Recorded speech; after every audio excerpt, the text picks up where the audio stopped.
Have you ever had all the people around you while you're pregnant and, telling you that they'll give you a helping hand, and then you have the baby and then they ghost you? Hi, Mama. Thanks for joining me today. This is Tara from Postpartum Nurturing. So today I'm talking about the other side of people and what you can do to help yourself get the help that you need after having your baby. Well, I'll start off with a story. So there's a friend I know who has a friend who I also know, but I don't know very well, who is due to have her first baby, and I had heard that she was going in for cesarean. And when I caught up with my friend and asked her how this other girl was, this other lady, she just sort of said that she was just giving them some space after having the baby. And I realized that this is actually really common. And I did it myself years and years ago with our neighbor. She was having her fourth, and I had also my own hands full with my own small children. But I just didn't even really consider what she might have needed a hand with, thinking that, maybe she just needs some space.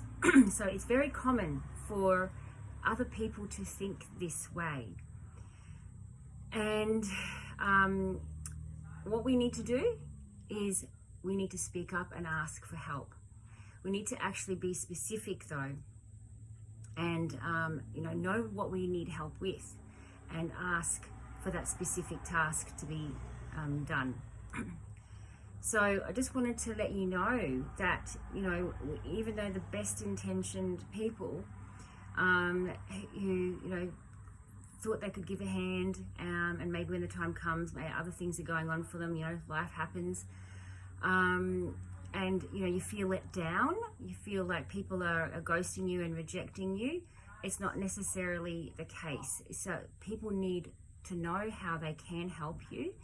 They don't want to just sort of be like, they don't want to feel like they're impeding upon your personal space and your bonding time, and they feel inadequate when they don't know how to help specifically.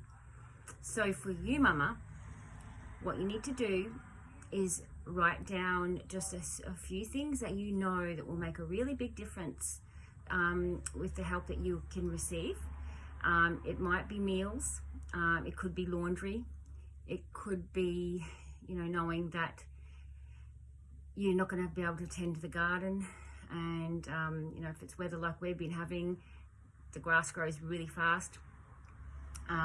It could be helping with picking up kids from school or daycare or something like that and dropping them off.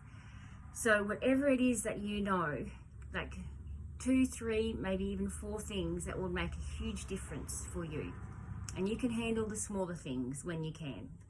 But the big things, you need to actually ask specific people who can do the job, and who are willing to do it, and who are able. And so it's good to have a backup person just in case, because as I said, life happens, things get in the way. But to be able to communicate and to ask directly what you need is a skill that is very important, and we need to master as women. Okay, and think of it this way: you're being a role model for your own children, for your own daughter if you've got one. Learning how to speak up and ask, and you don't be demanding about it. You don't have an expectation. It's just simply speaking up to ask for the help that you need. So pick these, 2 to 4 things. Reach out to a few people, maybe 2 people per task, and just see if they are able to help you in that way, when they'll be available. To help you as well, and let them know that this is exactly what you need help with. And it's also bringing awareness to, as I mentioned, other people feeling like they A, don't know how to help, and B, you just need your own space. And yes, definitely you need your own space and that time to bond. However, if you're struggling, if you're finding it challenging, if you're not eating well, then you need to ask for help. Now, speaking of eating, I've got some great recipes in my free guide. It's downloadable. Just pop your details in to receive it, and they'll have some recipes that you can share with people for them to make you some nourishing, easy to digest foods and snacks, because you don't want people sort of turning up with lasagna or a potato bacon, creamy, cheesy, and all that kind of thing. People, again, they need to know. It's no good to saying to someone, can you cook me some meals? They need to have direction, because they don't know what you can and can't eat. Maybe you don't either at this point in time. And so you need to be able to say, soupy, nourishing, whatever allergies or things you might have, let them know.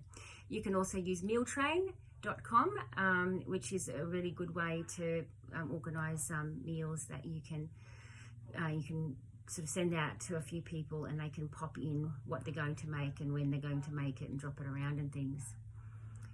Any questions, let me know, but definitely download that guide, that free guide that I've made for you, and then join me over on Instagram as well, and we can continue the conversations there. All right, many blessings, Mama. Bye for now.